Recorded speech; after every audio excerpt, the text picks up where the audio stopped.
Welcome, good morning all dear student. If you are new to this channel then subscribe and press the bell icon. बच्चों, ये class 8 की हम अध्ययन कर रहे हैं। आप देख रहे हैं आपके पास बुक दिखाई दे रहा है, हमारे संसाधन सामाजिक विज्ञान। ये देख रहे हैं सामाजिक विज्ञान, आपका क्लास 8 है। ये देख रहे हैं ये भूगोल की पाठ्य पुस्तक है। तो आज हम इसी से MCQ क्वेश्चन प्रारंभ करेंगे, शुरू करेंगे और देखेंगे किस तरह से क्वेश्चन को परीक्षा में पूछा जाता है। आपका एग्ज़ाम 10 मई से शुरू हो रहा है, तो आपसे मेरा रिक्वेस्ट है आप अपनी पढ़ाई को बरकरार जारी रखें। बच्चों देख रहे हैं आपके पास क्वेश्चन क्या है कि कृषि एक क्रिया है। तो कृषि एक क्या है? प्राथमिक क्रिया है। आपके पास क्वेश्चन ऐसा भी आ सकता है कृषि एक क्रिया है। अब नीचे ऑप्शन रहेगा प्राथमिक क्रिया है कि द्वितीय क्रिया है कि तृतीय क्रिया है। तो इस तरह से ऑप्शन को आपको चुनना होता है। तो कृषि एक क्या है? प्राथमिक क्रिया है। और सेकंड क्वेश्चन देखते हैं, भारत की कुल भूमि का 11% कृषि योग्य है। अगर आपसे क्वेश्चन पूछा जाए भारत की कुल भूमि का कितना प्रतिशत कृषि योग्य भूमि है, तो आपके पास ऑप्शन जो रहेगा 11%, 12%, 13%, 14%। तो उसमें सही आपको करना है 11%। तो इस तरह से बच्चों इसको याद रखेंगे। 3 नंबर क्वेश्चन देख रहे हैं, स्थानांतरी कृषि को उत्तर पूर्वी भारत में किस नाम से जाना जाता है? तो झूम खेती के नाम से जाना जाता है। चौथा क्वेश्चन है देख रहे हैं कि चाय, कॉफ़ी, रबर ये क्या है? ये रोपण कृषि की फसलें हैं। और 5वां क्वेश्चन देख रहे हैं, चावल का सबसे बड़ा उत्पादक देश चीन है। बच्चों ये इम्पोर्टेंट क्वेश्चन है, इसे अच्छी तरह से याद करेंगे और देखेंगे। ये परीक्षा के दृष्टिकोण से काफ़ी महत्वपूर्ण है। बच्चों आप क्वेश्चन देख रहे हैं MCQ क्वेश्चन ये है आपका, सुनहरा रेशा के नाम से जाना जाता है। तो किसको जानते हैं? तो कपास को जानते हैं। आपके पास ऑप्शन रहेगा कपास, पटसन, गन्ना, सोना। तो आंसर क्या लिखेंगे? कपास लिखेंगे। और क्वेश्चन नंबर 2 देख रहे हैं, कहवा का सबसे बड़ा उत्पादक देश है। तो सबसे बड़ा उत्पादक देश क्या है? ब्राज़ील होगा। इस चीज़ को याद रखेंगे। इथोपिया भी है, कोलंबिया है, लेकिन भारत नहीं है। तो आप क्या करेंगे? तो ये पहला उत्पादक देश है, सबसे बड़ा उत्पादक देश है। और ये इथोपिया और कोलंबिया ये छोटा उत्पादक देश है। तो आंसर आपका क्या हो जाएगा बच्चों? गो नंबर आंसर होगा। 3rd नंबर क्वेश्चन देख रहे हैं, भारत में चाय उत्पादन के लिए प्रसिद्ध है। कौन सा जगह प्रसिद्ध है? तो आपका आंसर होगा दार्जिलिंग।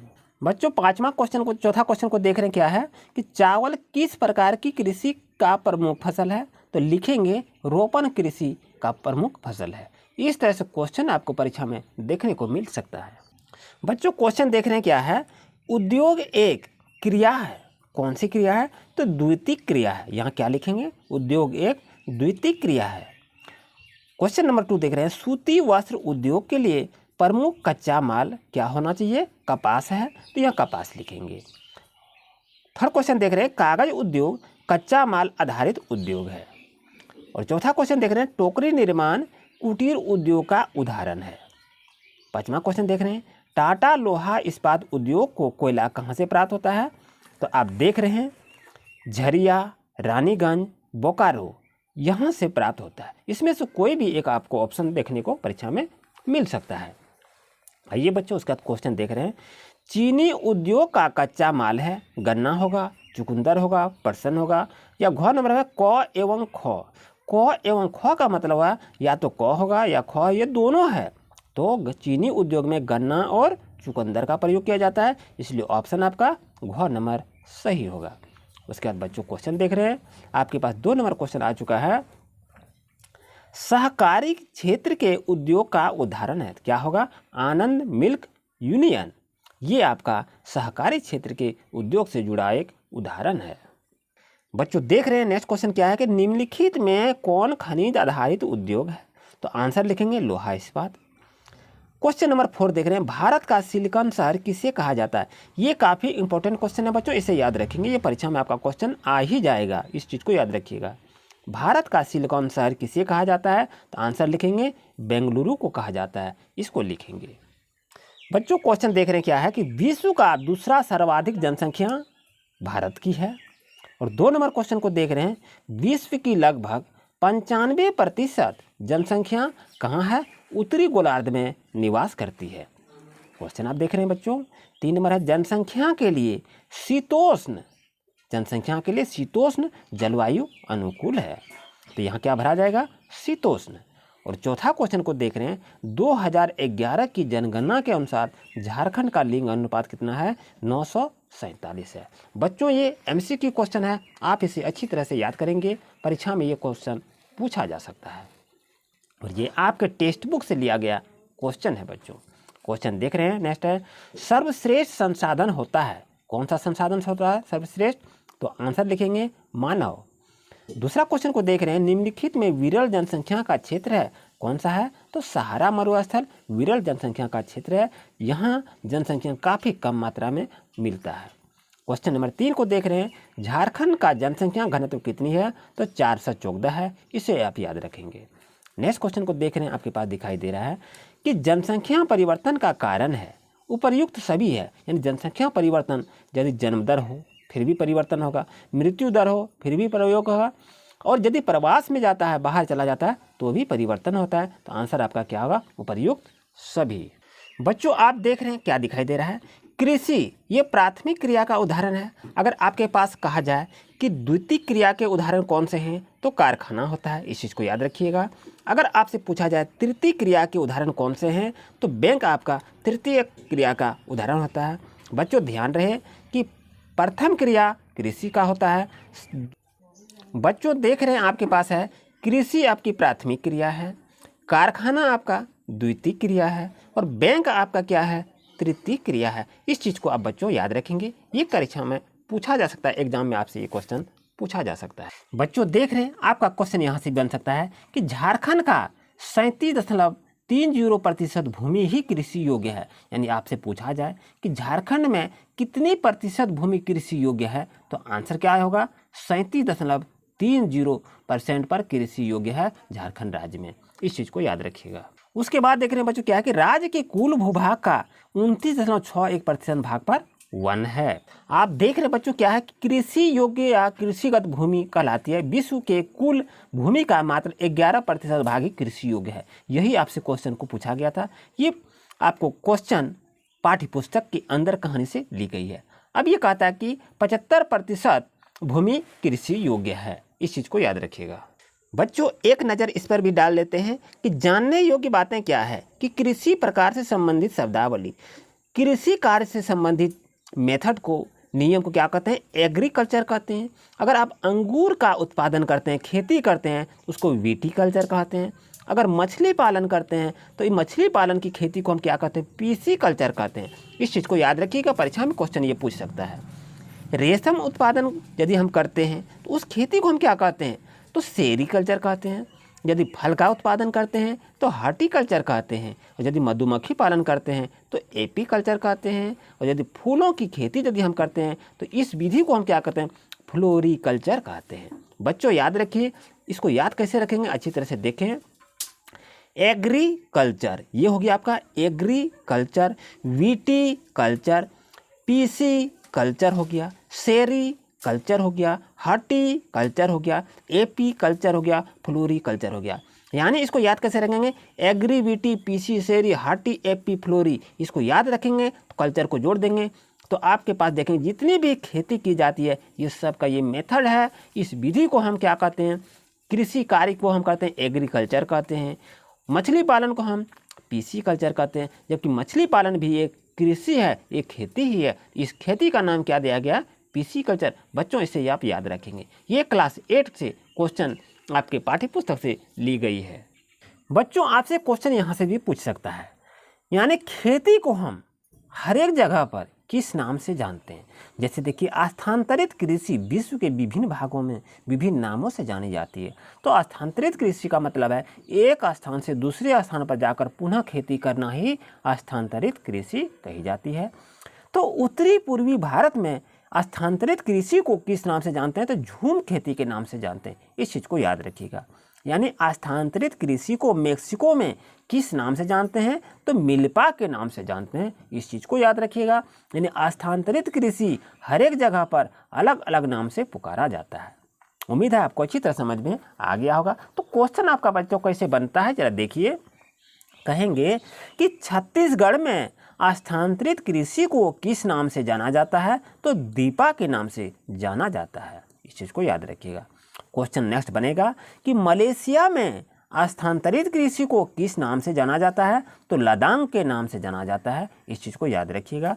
यानी मलेशिया में स्थानांतरित कृषि को लदांग के नाम से जाना जाता है। तो मध्य अफ्रीका में स्थानांतरित कृषि को किस नाम से जाना जाता है? तो मसोले के नाम से जाना जाता है। और उसके बाद क्वेश्चन देख रहे हैं बच्चों कि ब्राज़ील में स्थानांतरित कृषि को किस नाम से जाना जाता है? तो रोका के नाम से जाना जाता है। और श्रीलंका में स्थानांतरित कृषि को चेनो के नाम से जाना जाता है। ये क्वेश्चन आपसे इम्पोर्टेंट टॉपिक है, इसको बच्चों याद रखेंगे। बच्चों एक क्वेश्चन आपसे यहाँ पूछा जा सकता है कि गेहूं का कटोरा कहा जाता है, किसको कहा जाता है? तो प्रेरीज को गेहूं का कटोरा कहा जाता है। ये क्वेश्चन आपसे पूछा जा सकता है, इसे भी याद रखेंगे। बच्चों एक नज़र से आप इसे भी देख लेंगे कि फसलों के प्रमुख उत्पादक देश क्या हैं। मलेशिया, इंडोनेशिया रबर के लिए काफ़ी फेमस हैं, आप देख रहे हैं। और दक्षिण पश्चिम अफ्रीका को कोकोआ, ये फेमस फसलों के लिए जगह को जाना जाता है। और भारत मसाले के लिए फेमस है, इस चीज़ को जाना जाता है। तो कहवा के लिए फेमस जगह क्या होता है? देखें, उत्पादक देश जो कि काफ़ी ही ये फर्स्ट श्रेणी में आता है, तो ब्राज़ील, कोलंबिया, भारत, इसे याद रखेंगे। चाय के लिए श्रीलंका और भारत को जाना जाता है। और नारियल के लिए फिलीपींस, भारत और श्रीलंका को जाना जाता है। बच्चों क्वेश्चन आपसे यहाँ पूछा जा सकता है कि रोपण कृषि के उदाहरण है, क्या क्या उदाहरण है? रबर, कहवा, कोकोआ, चाय, मसाले, नारियल, ये सब क्या है? एकल फसल की उदाहरण है। जैसे कहता है एकल फसल उगाई जाती है, तो ये किस फसल के, किस खेती के उदाहरण है? तो रोपण कृषि के उदाहरण है। किस फसल के उदाहरण है? तो एकल फसल के उदाहरण है। इस चीज़ को याद रखिएगा। इसमें दो क्वेश्चन आपका आया, यानी रोपण कृषि के नाम से किसे जाना जाता है? तो रबर, कहवा, कोकोआ, चाय, मसाले, नारियल को। और ये अगर एकल फसल के उदाहरण पूछा जाए तो यही चीज़ लिखेंगे बच्चों।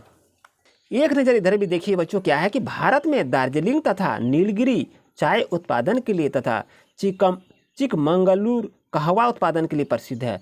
यानी आपसे पूछा जाए कि चिकमंगलूर किस उत्पादन के लिए प्रसिद्ध है, तो लिखेंगे कहवा के लिए प्रसिद्ध है, इसे भी याद रखेंगे। और भारत दार्जिलिंग तथा नीलगिरी ये चाय उत्पादन के लिए फेमस है। बच्चों अगर आपसे क्वेश्चन पूछा जाए कि झारखंड को सामान्यतः कितने कृषि भागों में बांटा हुआ है, तो लिखेंगे 6 कृषि भागों में बांटा हुआ है। ये भी क्वेश्चन आपसे पूछा जा सकता है। बच्चों यहाँ से क्वेश्चन आपका पूछ सकता है कि जूट और कपास रेशेदार फसल के हैं। आपसे क्वेश्चन पूछा जाए कि रेशेदार फसल कौन से हैं, तो लिखेंगे जूट और कपास। उसके बाद चाय और कहवा ये पेय फसल के उदाहरण हैं, इस चीज़ को याद रखिएगा। फसल अनेक प्रकार की होती है। कौन कौन सी फसल होती है? तो खाद्य फसलें, रेशेदार फसलें और पेय फसलें। यानी फसल आपके 3 प्रकार के बताए गए हैं। आपसे क्वेश्चन ये भी पूछा जा सकता है कि भारत में फसल को मौसम के आधार पर कितने वर्गों में बांटा गया है, तो लिखेंगे 2 वर्गों में बांटा गया है। आपसे क्वेश्चन पूछ सकता है कि रबी फसल को कब बोया जाता है, तो नवंबर और दिसंबर में बोया जाता है। और रबी फसल को कब काटा जाता है, तो मार्च और अप्रैल में, यानी मार्च से अप्रैल तक रबी फसल को काटा जाता है। तो आपसे ये भी पूछ सकता है कि रबी फसल के कौन कौन से उदाहरण हैं, तो गेहूं, जौ, चना, सरसों, मटर, आलू, ये सब क्या है? रबी फसल के उदाहरण हैं।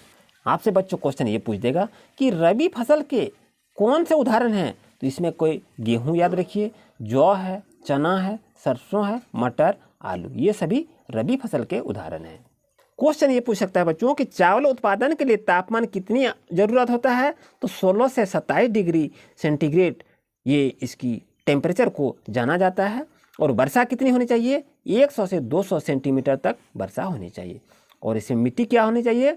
चिकनी जलोढ़ मिट्टी, जिसमें जल रोकने की क्षमता हो। तो वो भौगोलिक दशा चावल के उत्पादन के लिए ये जलोढ़ मिट्टी और चिकनी मिट्टी की आवश्यकता अच्छी रहती है। क्वेश्चन ये पूछ सकता है बच्चों कि चीन विश्व का सबसे बड़ा चावल उत्पादक देश है, तो आपसे पूछा जाएगा कि विश्व का सबसे बड़ा चावल उत्पादक देश कौन सा है, तो आंसर लिखेंगे चीन होगा आपका। बच्चों आपसे क्वेश्चन पूछा जा सकता है कि भारत का चावल का कटोरा कहा जाता है किसको, तो छत्तीसगढ़ को भारत का चावल का कटोरा कहा जाता है, क्योंकि छत्तीसगढ़ में अधिक मात्रा में चावल की खेती की जाती है, धान की खेती की जाती है। तो इस चीज़ को बच्चों याद रखेंगे। नेक्स्ट क्वेश्चन आप देख रहे हैं कि मक्का चावल के बाद झारखंड का दूसरा प्रमुख खाद्य फसल है। आपसे क्वेश्चन पूछा जाएगा कि झारखंड का दूसरा प्रमुख खाद्य फसल कौन सा है, तो आप लिखेंगे मक्का के बाद चावल। यानी झारखंड का प्रथम फसल क्या है? मक्का है, और सेकंड फसल, दूसरा फसल क्या है? चावल है। इस चीज़ को याद रखिएगा। आपसे क्वेश्चन बच्चों ये भी पूछा जाता है कि सखुआ वृक्ष के नीचे कौन सी फसल उगाई जाती है? तो आप लिखेंगे सब्जी और रुगड़ा, जो कि सखुआ वृक्ष के नीचे में उगाई जाती है। क्वेश्चन आपसे पूछा जा सकता है मिलेट को मोटा अनाज भी कहते हैं। यानी आपसे पूछा जाएगा कि मोटा अनाज किसे कहते हैं? तो लिखेंगे आंसर मिलेट को मोटा अनाज भी कहा जाता है। आपसे क्वेश्चन ये भी पूछ सकता है कि मक्का का मूल स्थान कहाँ है? तो आंसर होगा आपका मेक्सिको होगा। इस चीज़ को याद रखिएगा। और मक्का आपका उपोष्ण कटिबंध का पौधा है। इस चीज़ को भी याद रखिएगा। यहाँ आपसे क्वेश्चन पूछा जा सकता है कि मक्का उपोष्ण कटिबंध का पौधा है। क्वेश्चन ये पूछ सकता है कि मक्का के लिए कितने डिग्री आवश्यकता होती है सेंटीग्रेड की टेम्परेचर की? तो 18 से 27 डिग्री तापमान की आवश्यकता होती है। और मक्का उत्पादन के लिए कौन सी फसल चाहिए, कौन सी मिट्टी चाहिए? तो बलुई मिट्टी इसके फेमस हैं और अधिक धूप उपयुक्त होता है।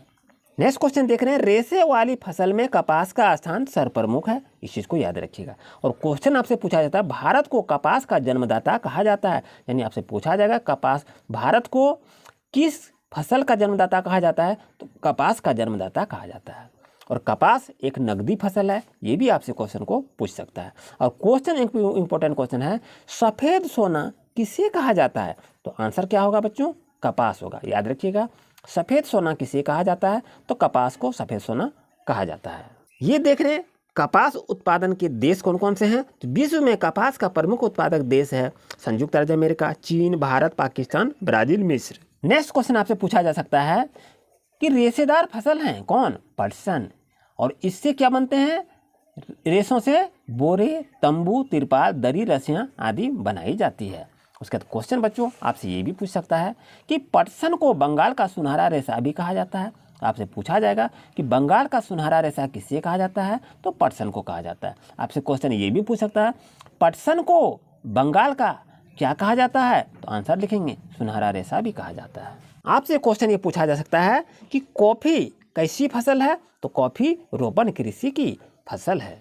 तो कॉफ़ी के उत्पादक देश कौन कौन से हैं? तो Brazil, Colombia, Bharat, Mexico, Vietnam, Ethiopia, Indonesia आदि ये कॉफ़ी के उत्पादक देश हैं। इस चीज़ को बच्चों याद रखेंगे। ये क्लास 8 की पाठ्यपुस्तक का आप अध्ययन कर रहे हैं। आप देख रहे बच्चों क्वेश्चन ये भी पूछा था कि चाय विश्व का सर्वाधिक प्रचलित पेय फसल है या बागानों में उगाई जाती है। क्वेश्चन देख रहे हैं आपके पास क्या है कि विश्व प्रसिद्ध ओलंग चाय कहाँ से उत्पादन की जाती है? तो ताइवान देश से उत्पादन की जाती है। इस चीज़ को भी याद रखिएगा। यहाँ से भी क्वेश्चन आपसे पूछा जा सकता है। आपसे क्वेश्चन पूछा जा सकता है कि चाय की शुरुआत कहाँ से हुई है? तो चाय की शुरुआत चीन से हुई है। बच्चों ये अध्याय 4 कृषि चैप्टर से आप अध्ययन किए। उम्मीद है आज का क्लास आपके लिए काफ़ी यूजफुल हुआ होगा। इसका नेक्स्ट चैप्टर अध्याय 5 का हम अध्ययन करेंगे, तो अध्याय 5 को देखना ना भूलें। अगर आप हमारे चैनल पर नए तो अभी सब्सक्राइब कर लें और वीडियो को ज़्यादा से ज़्यादा शेयर करें ताकि सभी बच्चे परीक्षा की तैयारी अच्छी ढंग से कर सकें। मिलते हैं नेक्स्ट वीडियो में। Thank you for watching my video.